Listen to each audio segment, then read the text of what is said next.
मेरा नाम है हरिया, मैं काम करता हूँ बहुत बढ़िया, खाता हूँ खाना और रोज गाता हूँ गाना।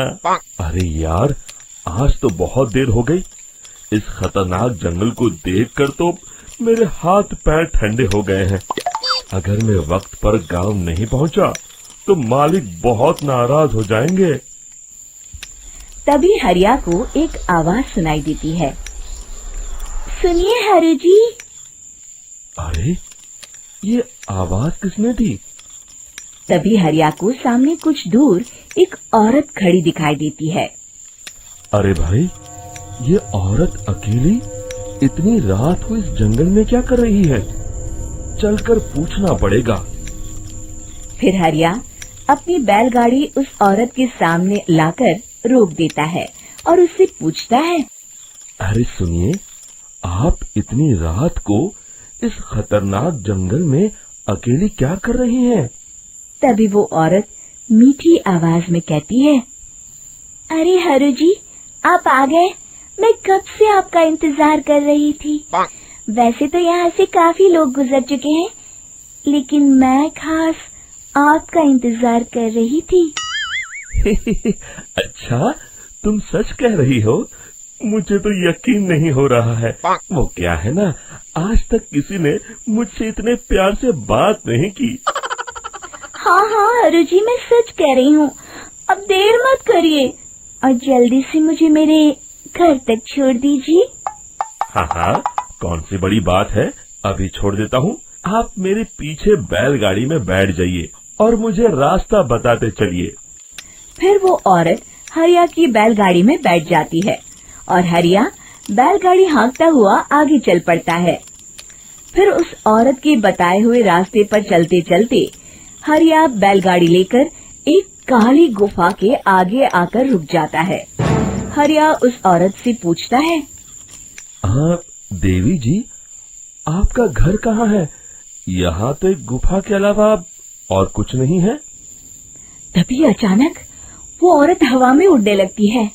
देखते ही देखते उसका सुंदर रूप एक डरावनी चुड़ैल में बदल जाता है और वो जोर जोर से हंसती है। अरे तू तो एक नंबर का बेवकूफ निकला। तू तो बड़ी आसानी से मेरी बातों में आ गया। अरे मर गया रे, ये तो एक चुड़ैल है। हे भगवान बचा ले, ये तो बड़ी डरावनी दिखाई दे रही है। और फिर अगले ही पल हरिया की बैलगाड़ी में रखा सारा सामान हवा में उड़ता हुआ उस काली गुफा के अंदर चला जाता है और वो चुड़ैल भी उस गुफा के अंदर जाकर कहीं गायब हो जाती है।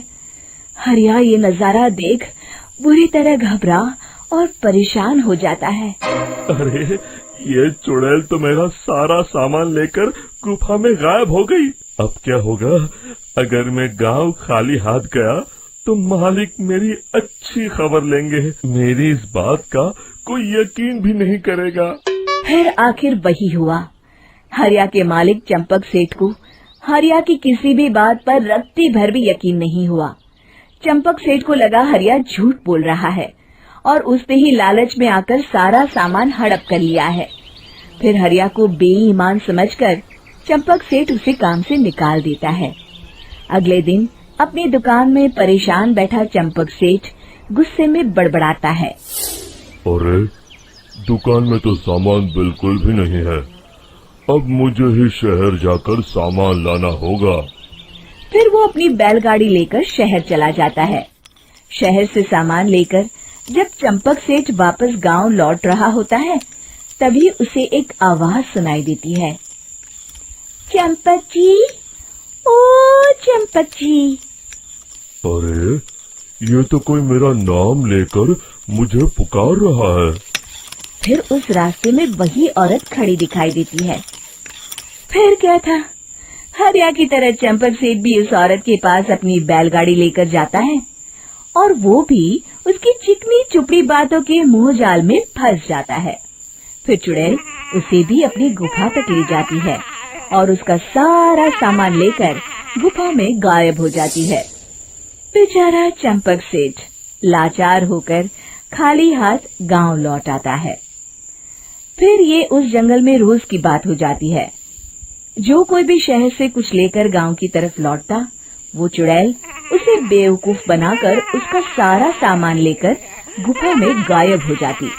एक दिन हरिया एक लकड़हारे को उसी जंगल की तरफ जाते हुए देखता है। फिर हरिया उसे रोकते हुए कहता है, अरे भाई, क्यों अपनी मौत को दावत दे रहे हो? मेरी बात मानो, आगे जंगल में मत जाओ, वहाँ एक बड़ी भयानक चुड़ैल रहती है। लकड़हारा हरिया की बातों को नजरअंदाज करते हुए कहता है, अरे भाई, मुझे पहले ही बहुत देर हो चुकी है, मुझे जाने दो भाई। शाम तक लकड़ियाँ काट कर शहर के बाजार में बेचना है। तुम अपनी ये कहानी किसी फुर्सत में बैठे इंसान को सुनाओ, मैं तो चला। इतना कहकर लकड़हारा वहाँ से आगे जंगल की तरफ चला जाता है। फिर अगले दिन गांव के मुखिया के घर के बाहर बहुत सारे लोग जमा हो जाते हैं। तभी हाथ में कुल्हाड़ी लिए खड़ा लकड़हारा कहता है, अरे मुखिया जी, अब आप ही हमें बचाइए उस जंगल वाली चुड़ैल से। हमारा सारा काम तो शहर से ही होता है। अरे मुखिया जी, उस चुड़ैल की वजह से तो मैं पूरी तरह बर्बाद हो गया हूँ। हम सबको मिलकर उस चुड़ैल का कोई इलाज करना पड़ेगा। तभी भीड़ में खड़ा वीरा कहता है, आप लोग चिंता मत करिए, कल से वो चुड़ैल किसी को नहीं लूट पाएगी। मेरे पास एक बहुत अच्छी तरकीब है। तभी चंपक सेठ उसका मजाक उड़ाते हुए कहता है, अरे तेरा नाम वीरा है तो क्या हुआ? तूने अभी उस चुड़ैल को देखा नहीं है? जाकर अपना काम कर, बड़ा आया। तब मुखिया जी कहते हैं, नहीं चंपक सेठ, मुझे लगता है हमें इस लड़के को एक मौका देना चाहिए। फिर सभी गांव वाले मुखिया जी की बातों से सहमत हो जाते हैं और वीरा शाम को एक बैलगाड़ी में कुछ सामान लादकर उस जंगल की ओर चल देता है। वीरा, ओ वीरा, कहाँ जा रहा है? तभी वीरा मुड़ के देखता है, वही चुड़ैल एक औरत के रूप में खड़ी है। अरे बहन जी, मैं आपको ही ढूंढ रहा था। देखिए, मैं आपके लिए क्या लाया हूँ। हैं? अरे वाह, तो खुद मेरे लिए इतना सामान लाया है। तू ही अकेला गांव में समझदार है। जरा देखो, मैं भी खोल के, बड़े भूख लगी है। जैसे ही चुड़ैल उस सामान पर से कपड़ा हटाती है, एक भगवान शिव की तेज रोशनी उसके अंदर मूर्ति से निकलती है और चुड़ैल अपने असली रूप में आकर जलने लगती है। अरे मैं जल रही हूँ, बचाओ! बचाओ! ओम नमः शिवाय, मर गई मैं! देखते ही देखते वो चुड़ैल राख के साथ उड़ जाती है और सभी गांव वाले भी वहां आ जाते हैं।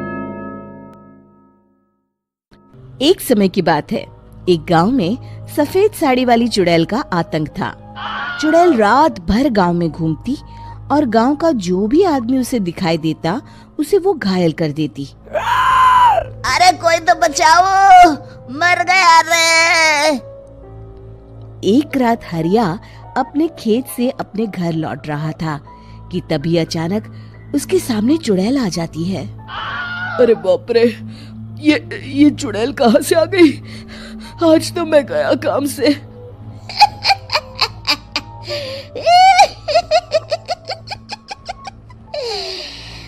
आज मुझे मेरा शिकार मिल गया।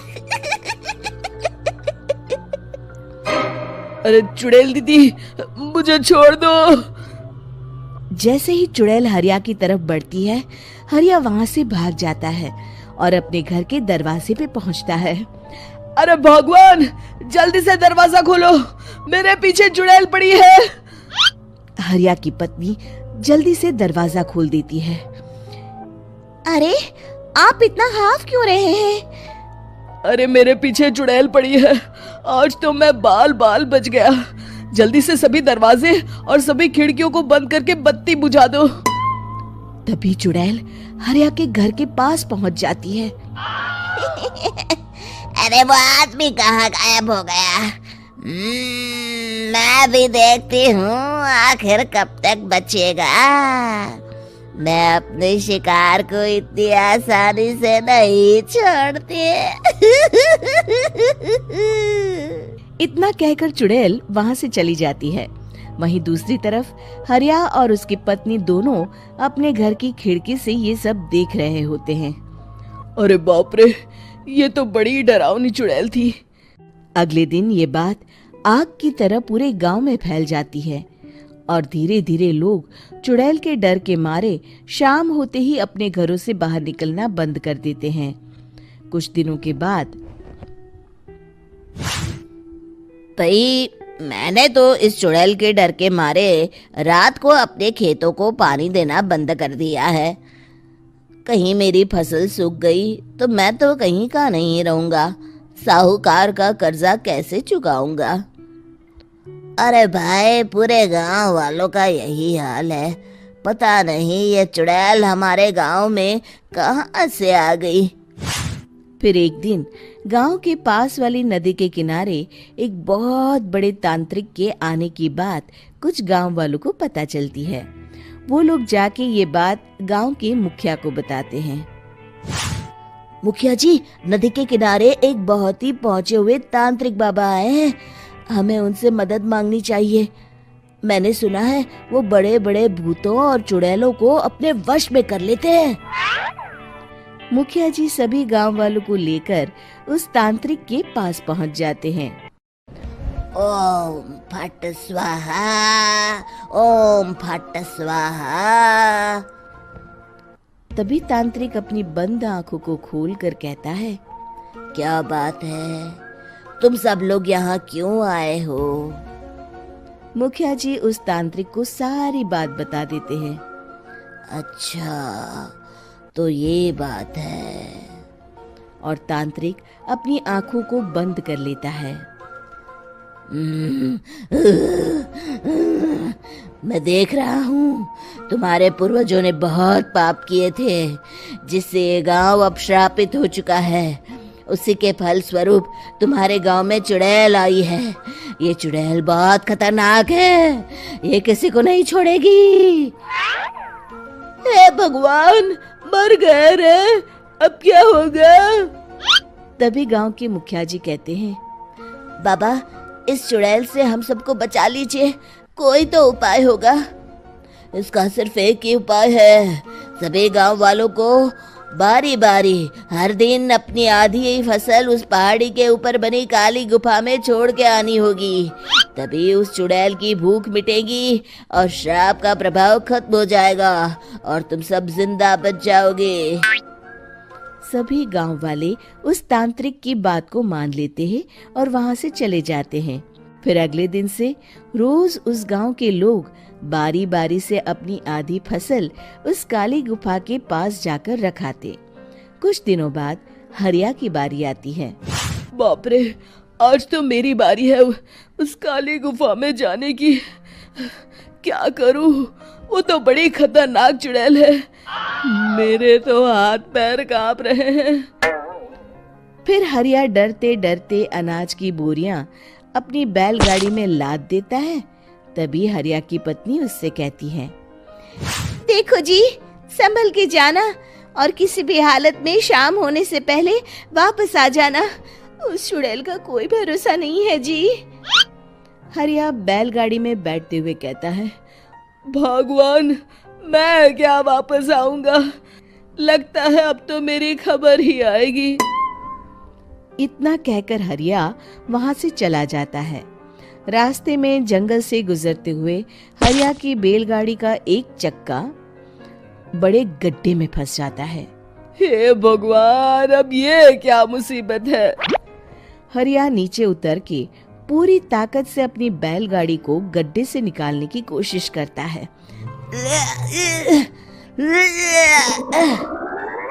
बहुत देर मेहनत करने के बाद हरिया की बैलगाड़ी उस गड्ढे से बाहर निकल जाती है। हे भगवान, अब तो शाम होने वाली है। आज तो मैं गया काम से। जैसे तैसे हरिया काली गुफा में पहुंच जाता है। अरे मर गया रे, यहाँ तो चारों तरफ डरावना माहौल है। मैंने यहाँ आने में बहुत देर कर दी, कहीं चुड़ैल नाराज ना हो जाए। हरिया अनाज की बोरियां वहां रख के जैसे ही जाने लगता है, तभी उसे किसी के आने की आवाज सुनाई देती है। हरिया एक कोने में छुपकर अंदर देखने लगता है। चुड़ैल वहां आती है और फिर अपने चेहरे से नकली चुड़ैल का मुखौटा निकाल देती है। हरिया ये देख के हक्का बक्का रह जाता है। तभी चुड़ैल कहती है, भैया यहाँ आना, आज तो बहुत अनाज आया है, इसे मिलाकर अब हमारे पास ढेर सारा अनाज जमा हो गया है। कल ही हम इसे शहर में बेच आएंगे और माला माल हो जाएंगे। तभी अंदर से नदी के किनारे वाला तांत्रिक बाहर आता है। अरे ये तो तांत्रिक बाबा है। हाँ, अब तो हम दोनों की जिंदगी मजे में कटेगी। गांव वालों को बेवकूफ बनाना इतना भी मुश्किल नहीं था। लोग तो तुम्हें सच में असली चुड़ैल समझते हैं। हाँ, तुमने सही कहा। अब ये गांव वाले चुड़ैल के डर से जिंदगी भर इस काली गुफा में अनाज पहुंचाते रहेंगे। अच्छा, तो ये बात है। ये दोनों पूरे गांव वालों को बेवकूफ बना रहे हैं। अभी जाकर सबको बताता हूँ। हरिया उन दोनों की पूरी बातें सुन लेता है और जल्दी से वापस गांव में आता है। गांव वालों को पूरी बात बता देता है। इससे पहले वो दोनों हमारा अनाज लेकर शहर जाए, हमें उन दोनों को पकड़ना होगा। उधर दूसरी तरफ नकली तांत्रिक और नकली चुड़ैल बनी औरत एक बड़ी गाड़ी में सारा अनाज लाद के वहां से निकलने की तैयारी कर रहे होते हैं। जल्दी करो, इससे पहले हमें कोई देख ले, हमें यहाँ से निकलना होगा। और तभी वो दोनों देखते हैं कि सामने से सभी गांव वाले अपने अपने हाथों में मशाल लेके आ रहे हैं। दोनों बुरी तरह डर जाते हैं। रुक जाओ, तुम दोनों का भांडा फूट चुका है। अरे मर गए रे, ये गांव वाले कहाँ से आ गए? तुमने क्या सोचा इतनी आसानी से यहाँ से निकल जाओगे? ये अनाज हमने अपने खून पसीने से दिन रात खेतों में मेहनत करके उगाया है। दोनों मुखिया जी के पैरों में गिर जाते हैं। हमें माफ कर दीजिए, हम दोनों एक नंबर के कामचोर हैं। बिना मेहनत किए पैसे कमाना चाहते थे। हाँ हाँ, अब हम आगे से मेहनत मजदूरी करके पैसे कमाएंगे। हमें कुछ मत करना, हमें छोड़ दीजिए। इतना कह के दोनों गांव छोड़ के भाग जाते हैं और सभी गांव वाले फिर से खुशी खुशी रहने लगते। तो हमें उम्मीद है कि आपको हमारी ये कहानी पसंद आई होगी। कृपया हमारे चैनल को सब्सक्राइब करें और सभी अपडेट्स के लिए बेल आइकन जरूर दबाएं। और हाँ, वीडियो लाइक और शेयर करना मत भूलिएगा। Bye bye.